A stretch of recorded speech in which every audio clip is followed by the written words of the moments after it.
On commence par 3 infos à retenir dans l'actualité et cette prévision rabaissée de la Banque de France. Moins de croissance, plus d'inflation. Telles sont ses projections macroéconomiques à l'horizon 2024. Sans surprise, les répercussions de l'invasion de l'Ukraine par la Russie seront nombreuses et lourdes. 2 scénarios ont été retenus par l'institution. Le premier table sur une croissance du PIB de 3,4% en 2022.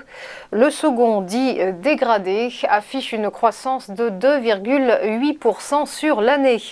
Pour rappel, la Banque de France misait jusqu'alors sur une progression de 3,6%, voire 4% s'il n'y avait pas eu la guerre en Ukraine. Par ailleurs, l'inflation va continuer de grimper en 2022. Celle-ci devrait avoisiner les 3,7% en moyenne sur l'année et, dans le pire des cas, 4,4%. Ces 2 projections prennent en compte un prolongement jusqu'à la fin de l'année du bouclier tarifaire pour le gaz.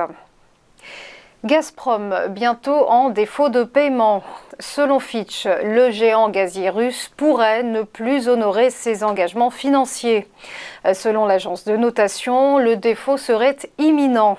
Fitch vient donc d'abaisser la note octroyée à sa dette, ainsi que celle de 28 autres groupes russes d'exploitation de ressources naturelles, ces derniers étant passés de B à un double C.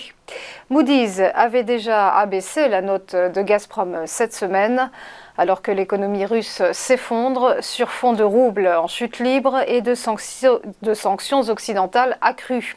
Les États-Unis, vous le savez, ont annoncé un embargo sur les importations de pétrole et de gaz russe, comme le Royaume-Uni pour le pétrole. Enfin, retour sur le coup de pouce à la pompe du gouvernement. 15 centimes par litre de carburant, c'est le montant de la remise annoncée par Jean Castex ce week-end.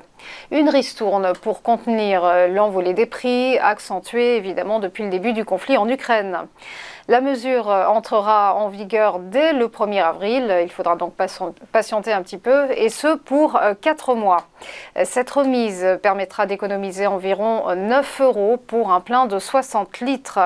Concrètement, le rabais s'effectuera au moment du paiement et l'État remboursera ensuite les distributeurs. Tous les carburants comprenant du brut seront concernés.